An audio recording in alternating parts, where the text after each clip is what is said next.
Hello. I just finished reading The Shattering yesterday. Good man. And I noticed something. It said that Falstad Wildhammer was going to be on the Council of Three Hammers, but in the beta it's Kurdran Wildhammer, and Falstad is not in the game at all. What happened to him?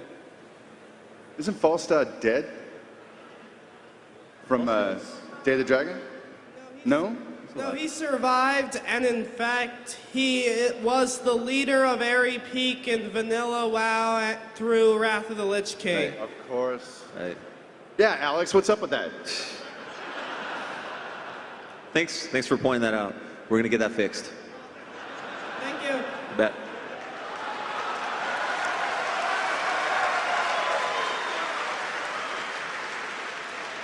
What up, Blizzcon? It is on. How's everybody doing? End of day 2. Woo! What's up, baby? There he is. Yeah. Ladies and gentlemen, the Wildhammer fact checker is in the house. First in line. There he is. Woo!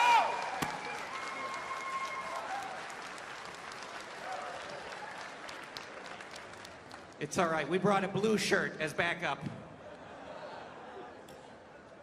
Guys, my name is Chris Madsen, story director for Blizzard. This is Dave Kozak. He is the lead quest designer for World of Warcraft.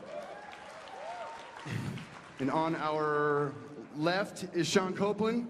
He's one of our historians, so if Dave and I get into trouble today, he's our sniper, right? So we ain't doing last year again. It's like a human encyclopedia of everything. Have you seen him over at the lore stage? You know.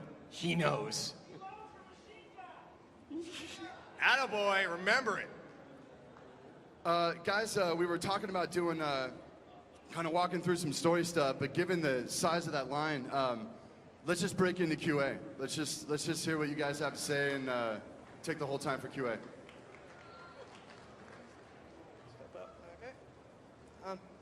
Okay.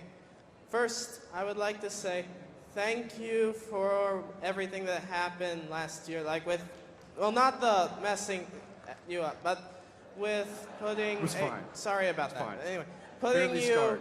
Barely like putting me in the game. I like that. Thank you very much. Thank you very. It is great. Okay. But for my question, I know that. Or no, that's probably repetitive. Okay. Anyway. In Gilneas, the quest lines end with the strong feeling of to be continued and that we're going back. And the only other zone in the game that had that same type of ending was Hyjal, and we did go back to Hyjal 2 patches later. So does that mean we're also going back to Gilneas? 2 patches later, maybe? Maybe back to Gilneas. I don't know. You know, the Gilneans have such cool architecture and such a cool vibe to it, and it's really hard just because of the nature of their story. We can't really incorporate that outside in the rest of the world. It's hard to do. So it would be fun to go back to Gilneas and really kind of reclaim that. I don't think it's on the cards right away, but it's a really, we just love the feel of that area and everything that they're about. One suggestion. I know you didn't mention any large world PvP zone for Mist of Pandaria like you had Winter Grasp and Tol Barad in previous expansions. Maybe because it's a whole theme of PvP there, it could be Pandaria's world PvP zone since the continent's pretty fleshed out already? Potentially, absolutely. We're looking at ways of getting world PvP into Pandaria. We're going to experiment with a couple things. I don't think we really were ready to talk about anything yet.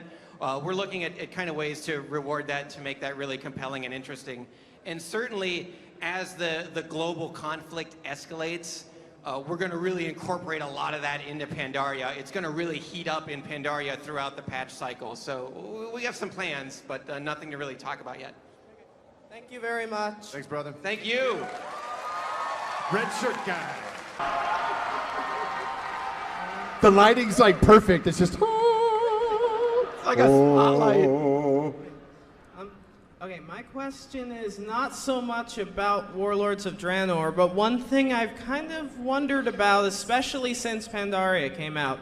The southernmost points of the eastern kingdoms, Kalimdor and Pandaria, are all either jungle or desert, which almost suggests we're at the equator. So does that mean there's a whole southern hemisphere of Azeroth left to explore in the future?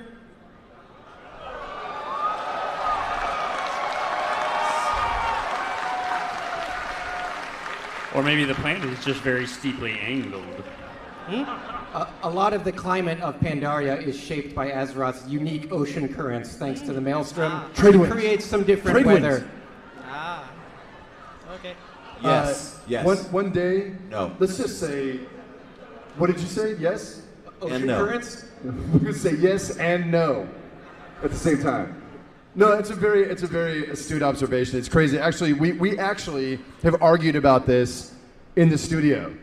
And it's, boy, we went back and forth. Because it does look like it's all temperate, you know, kind of down there. So I think it's totally possible that there's more stuff down there. If these guys would quit doing globes with art inside of, was it Ulduar?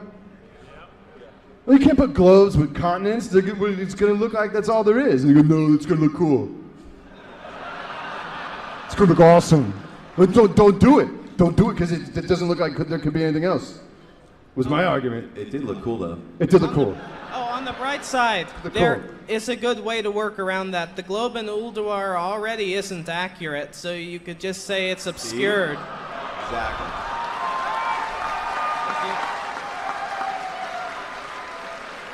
Fair enough. What did the Titans know, anyway? What did they know, really? But it's a good observation. Yeah, there is potentially, yes, more stuff a little, you know, south of the border. Thank you. Thank you. Hello. Oh shit.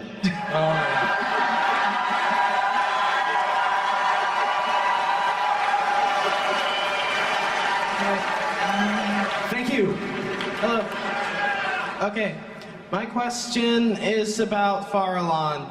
In the announcement of Warlords of Draenor, it was shown on the world map and mentioned as one of the places we'd be going in the patch, but halfway through the beta it was removed from the map, and now there's never really been a clear answer if we're going to go there, which I think we should, since it's the last part of Outland that hasn't shown up in Draenor yet, with Zangarmarsh being sort of that weird subzone place, so it's still there. So will we see Farallon? There is a garrison mission you can send your followers on to go find it. But that's about where it stops for now. It is something that I would love to see. That's why we had it in our original plans for Warlords. We don't know yet for sure whether or not we're going to get it into a content patch, and having it on the map really kind of creates that expectation. So since we don't know for sure yet, we took it off. So we'll have to see. It is definitely something that on the team we would love to be able to do, but we don't know for sure if we're going to be able to. Just an interesting little tidbit in terms of some of our original plans for Farallon, actually. At one point we were talking about or thinking about using it as a separate area for boosted players to start in, distinct from Tanan Jungle. But thinking about it more as we started making Tanan Jungle, we felt like that really was, that was emblematic of what the Iron Horde experience was going to be about. We wanted everyone jumping right into that adventure with Khadgar alongside you, with the other great heroes of Azeroth destroying the Dark Portal. And so it all just got rolled into Tanan, and so that leaves Farallon a bit more up in the air. Thank you. Thank you. Thank you, Red Shirt. Get prepared, because your first question comes from one of my favorite people in the world. You know him and love him. Oh, yeah. Hello. After you, sir. Okay. My question this year is about Illyria and Turalyon. We were told they were returning in Legion, but I was thinking they never had a chance to see that the orcs weren't as evil as they were portrayed in the Second War. They missed the Mag'har and never saw Thrall. So does that mean they might be part of the Horde and Alliance being at each other's throats, which was also mentioned as a plot point? I'll take this one right here. No, but When we finally, in Legion, discover Alaria and Terralion, the way you view WoW will change. It'll up the game a bit. So nothing to do with that, but there's amazing things in store. Thank you. Thank you. Thanks, Ian. Oh, look who it is. Hi. Hi, Ian.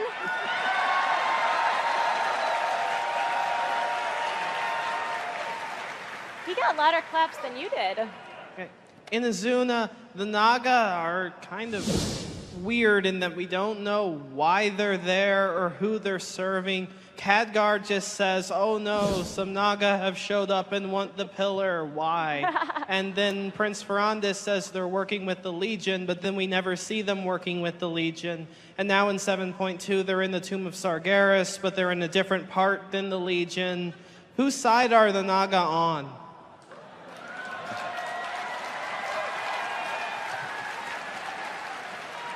Hi, Ian. How you doing? It's a good question. Naga, like humans, for example, do not all have the same allegiance to the same matriarch, for example. So it's quite possible that some Naga will work with the Legion, like they may in 7.2, although that's actually not a certainty, because we don't know what's happening in the tomb yet. Well, you guys don't, we do. And beyond. As far as Azuna, that is setting something up, hopefully. And we'll see where it goes, but Ajara certainly is interested in the Tidestone of Golganoth. Why? I don't know. I mean, I do know, but we'll see, right? So that's a story that will hopefully will blow out and expand in future content. Just wait and see. We'll see. Thank you. Thank you. Thank you.